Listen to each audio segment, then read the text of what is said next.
మన సాహిత్యం ఛానల్లో భాగంగా ఈరోజు మనం చెప్పుకోబోతున్న మరొక కథ దృష్టిని బట్టి సృష్టి. కథ రాసిన వారు ఆర్సి కృష్ణస్వామిరాజు, చదువుతున్నవారు బివి సుకన్య. ఉత్తర భారతదేశానికి చెందిన ఒక ప్రొఫెసర్ స్వామివారి దర్శనార్థం తిరుపతి వెళ్లారు. తనతో పాటు సహాయకుడిగా పరిశోధక విద్యార్థిని కూడా వెంట తీసుకొని వచ్చాడు.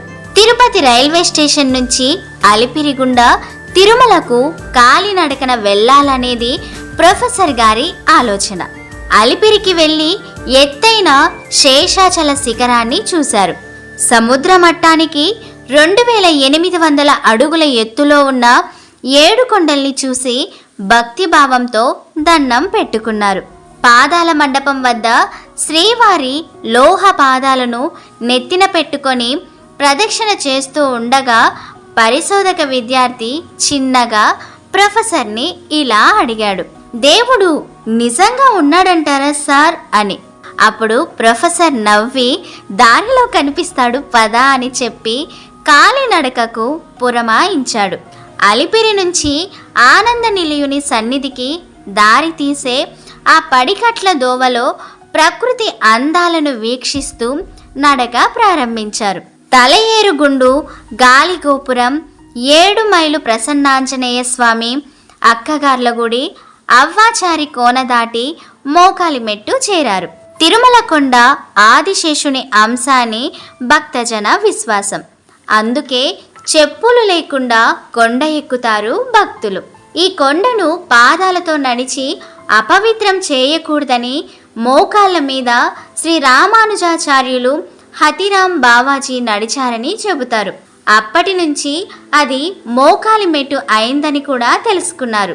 అక్కడ మెట్లు నిలువుగా మోకాలి ఎత్తు ఉండటం వల్ల మోకాళ్ళు పట్టుకుపోసాగాయి పరిశోధక విద్యార్థికి. మోకాళ్ళ నొప్పులు ఎక్కువైన ఆ విద్యార్థి గట్టిగా దేవుడు కనిపిస్తున్నాడు సార్ అని చెప్పాడు.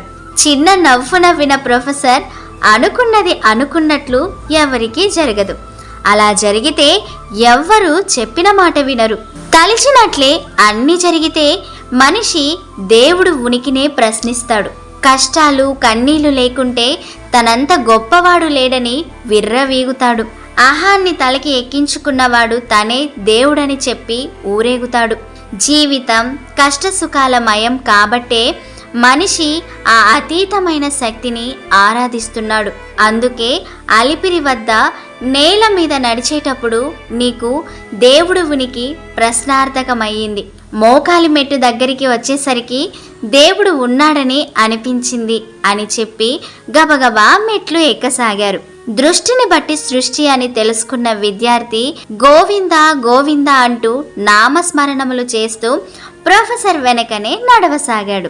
సో ఫ్రెండ్స్, విన్నారు కదా సాక్షి దినపత్రికలో వచ్చిన దృష్టిని బట్టి సృష్టి అనే కథ. మీకు అర్థమైందే అనుకుంటా. మరొకసారి మర్చిపోయి ఉంటే మన సాహిత్యం ఛానల్ని సబ్స్క్రైబ్ చేసుకొని లైక్ చేసి షేర్ చేసి మీ కథలను యూట్యూబ్కి పరిచయం చేసుకోవాలి అనుకుంటే 9573456006కి ఒక SMS చేయండి.